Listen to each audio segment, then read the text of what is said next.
She cried a little. She told me how sorry she was. She told me she couldn't understand why she didn't tell her old friends to back off, or why she gave in to the peer pressure.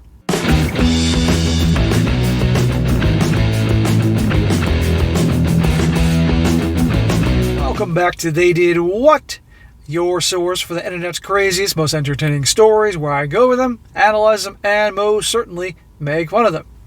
Today, I'm going to do an update to a very popular story I did about 4 months ago, titled Husband Busts Wife Smoking Sausage in Some Guy's Car on Girls' Night. And as a quick recap, guys, because it's been 4 months, that's the story about the guy. He was married to his wife for like 26 years. He had 5 kids with her. They got married their senior year in high school after he got her pregnant. Smooth move. And proceeded then to have more kids. He's a UPS driver. She's a stay-at-home mom. And he described their relationship as being rocky. They weren't having a lot of sex at that point. I mean, talk about a stereotype. They were fighting quite often. She's verbally abusive. And essentially, all their friends eventually were divorced because of infidelity. So you can see where that was going. And things were getting more and more distant, issues with the kids, and she was doing more girls' nights out with all these recently single gals. And you know what happens when a bunch of girls hang out with other single girls or divorced girls? You get the point. And one night she was out with one of these girls' nights, and one of his kids, one of his own children, tells him that they think that the mom is cheating. He, of course, doesn't want to believe this, and the kid shows them proof. He goes out to a bar where she's supposed to be out, goes in the bar, sees all her drunken friends, and they all act very nervous. He goes out in the back parking lot and finds the car. He sees one of his buddies in the car looking like he's sleeping. He walks up to the car and sees that his buddy's getting a you-know-what from a woman, and the woman turns out to be his wife. He catches her right there, smoking his buddy's sausage. He kicks that guy's butt, is arrested, all that, and now he wants a divorce. He's done with her, and her family is totally on his side. The mom and the dad and the kids. Kids want nothing to do with her. But of course, instead, he has to do a mandatory therapy. The therapist tries to make it out to be his fault and tries to get him to give her a second chance. He's done with it. He's done with her divorcing her. And it ended there. And now we got an update as to what things have been going next, because she's been having a total meltdown and all that. Her whole life is over. Woe is me. And of course, blaming her friends and all that. So, picking up, he says, an update. I hope this is where updates are placed. Apologies if it's not, and apologies if this sounds incoherent. I'm tired, sitting in the hospital on my 3rd can of Bang, waiting for my ex to be transferred into a mental hospital. My daughters are home. Isabel is sleeping beside me, and she hasn't left my side. My son has been with his mother after she left the surgery. His girlfriend, Isabel's daughter, has been by his side as well. Last weekend was the start of this nightmare. The prior week was the lead up to my in-laws' 55th wedding anniversary, and they asked me to bring Isabel.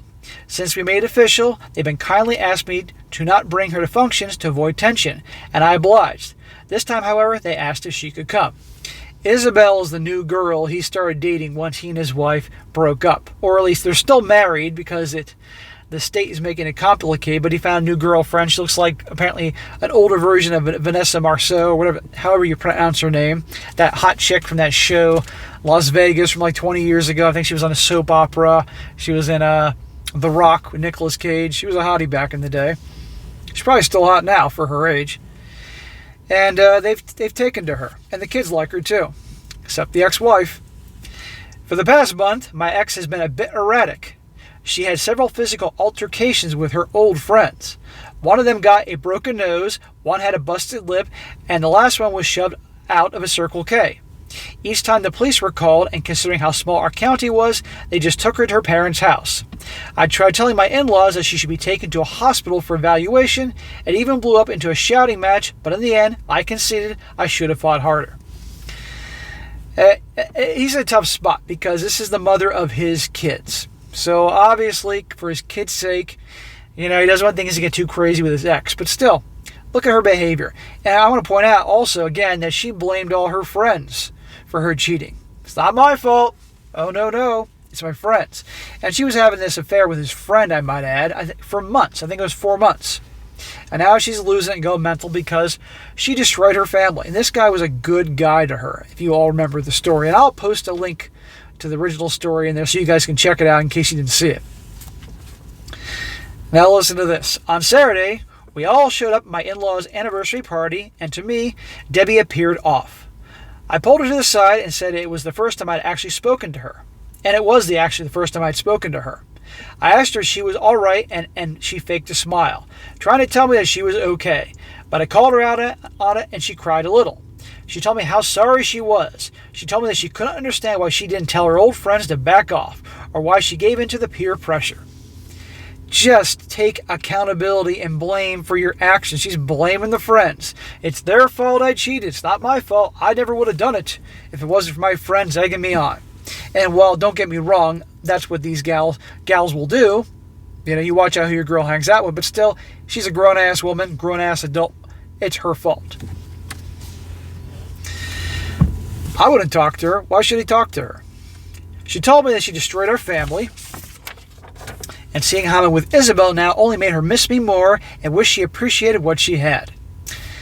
Too bad. You make your bed and you lie in it, honey. When she said that, I felt fear in the pit of my stomach, or maybe it was anxiety. I should have kept asking if she was all right, but I was blindsided when Debbie formally apologized to Isabel for her actions and asking her to keep me happy because I'm a good man who deserves a good woman. So his guts telling him something's going to happen here. And again, if he didn't have any kids, I'd say, who cares? But this is his kid's mom, and he is a good man. He says, during the party, Debbie went to each of our kids, and I can see them making peace with her. I don't know what she said, but they hugged and kissed her. They were talking and laughing, even posed for a few pictures. Isabel and I were having a great time, and for once, I thought about having a cordial conversation with Debbie. Smack. No, don't do that. This is where the nice guy in him comes out, and don't be that guy. It was 3 o'clock in the morning when I got the call. My sister-in-law was screaming in a panic. I could hear my mother-in-law crying, and then I heard my brother-in-law trying to calmly tell me that Debbie tried to end her life, and they were on their way to the hospital. So his gut was right. He knew that woman. He knew his wife. He'd been with her for 26 years. He knew something was off. But this is not his fault if he even thinks that. I rushed out of the house in my PJs. Isabel and my daughters didn't need to ask what happened. My side of the conversation painted the picture, and my daughters were severely distraught. Debbie slit her wrist and would have bled out if it hadn't been for her brother needing to use the bathroom in the middle of the night. When I arrived at the hospital, my in-laws were not well. She lost a lot of blood and was in surgery to repair the arteries. I should have called my kids, but my mind was occupied. It took me to see my son casually walking towards me to ask me why I was in the hospital when it really hit me, and I struggled not to cry as I told him what happened, and he ran towards the OR. This guy needs to keep it as calm and cool as can be for his kids. And also, this guy in no way, shape, or form should feel guilty for her doing what she did. It is her fault. She ruined the marriage. She did that to him. And again, for you guys who remember the original story, she was an asshole to him. This guy really tried to take care of his family and all that, and in the original story, she whined and complained about her reasons for doing this, that she got married too young and missed out on being a free spirit and that type of crap. I mean, she didn't use those words, but it was the gist of it. I called the rest of my kids, and they already knew. My youngest called them, and they were almost at the hospital. She was in surgery for 6 hours. My father-in-law and I donated our blood for her since the hospital was short on her blood type. My son couldn't be part of the operation, but he observed the surgery. All of my daughters were not doing well. My eldest daughter especially, all she kept talking about was the could've, should've, would've, and I told her just to focus on the now and not the past. And that is a man talking. The women are going to engage the emotions, and the guy's going to be dealing with what you can and cannot deal with. Shoulda, coulda, woulda, the most useless words in the English language. My young 3 daughters were pacing around, and when my son left the OR, he told us that she was going to be fine, and when I hugged him, he collapsed into my arms crying. I wanted to cry as well, but I had to be strong for them. Yes, you got to be strong for your kids. Last Sunday, my mother-in-law found the suicide notes. She wrote one for each of the kids and a thick one for me. In my envelope was the signed divorce papers and an 8-page letter of an apology. The letter was just reinforced that she was never unhappy about our marriage. Bullshit. Her actions communicated quite well that she was unhappy with the marriage. Not just with the cheating, but also all the things that were going on. She just gave into the peer pressure and how she called it brainwashed that she was a servant by her so-called friends. She stated that she was so sorry for how she treated me, the kids, and for having that affair. I'm paraphrasing it, I thought. She's still blaming it on the in death. If she had died, she would be blaming it on the friends. You know, you'd have more respect for her if she just owned up to it. I mean, she was awful for what she did, but at least if she would have owned up to it, you know? When Debbie woke up, at first she refused to talk. She would just stare out the window. For 2 days it was like that, and it was around the time I asked about how to update. I needed a distraction. Then she slowly began acknowledging everyone, but she was distant, almost as if she was disappointed that she was still alive. Probably.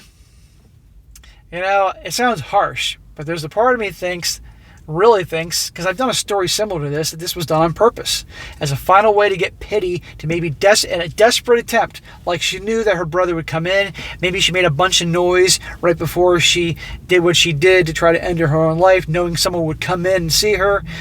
I've heard crazier stories, desperate attempts to like get their way or get what they want. I think I did a story like this. The husband was divorcing her. I think I did it back in the fall, and did what she did, and she didn't die, and then obviously everybody was having a change of thought on what to do with her. It's unfortunate that you got to think that, but given the stories I do, it's nothing shocks me. Anyway, it says here, as the days passed, she didn't get any better, although she was more conversational. Debbie asked to speak to Isabel alone. Oh boy. When she came out, she told me that Debbie asked her if she loves me because she could see that I love her. Isabel told her that she did love me, told her that I was the first man she had been with since her husband died 15 years in Afghanistan. She asked me if Debbie was right. Did I love her? And I acknowledged it. This made her happy. He says Debbie is going to be in a mental hospital for observation. The doctor told her parents that it could be a year, maybe 2, before she gets released. Holy shit. She may no longer be my wife or the woman that I do all my love to, but she's still the mother of my children, and I'm going to make sure she gets better for our kids' sake. So, that is the end of the story there. And again, I am on the fence whether this was done on purpose as a desperate attempt to get everybody back in her life. I don't know. Maybe, maybe not. But this guy, for the sake of his kids, because he loves his kids, and that is their mother, regardless, he's being involved, and he wants her to get better and all that, because, you know, you love your kids, sure. And I don't recall, it sounded like she, aside from her cheating and all that shit and how she was to the husband, she was good to the kids. But then again, cheating on the husband's cheating on the kids too, so you can go back and forth on that. But the point is, this guy, I'm glad to see he is finally, he's with a chick now, and I hope he's careful, but seems like she loves him, is treating him well. That's the key thing here. Her actions are showing that.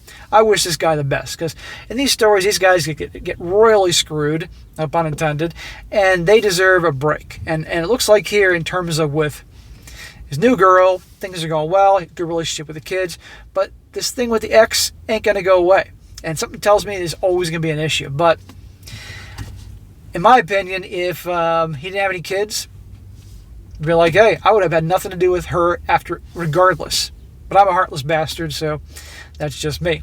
But anyhow, guys, this is the update to the story. I know it was a crazy one before. You remember that was quite a graphic story there, but this is how some of these gals, they go off the deep end here. But you know what? At the end of the day, she made her bed, she lied, and she's a grown-ass adult. And again, back to the old accountability thing, right?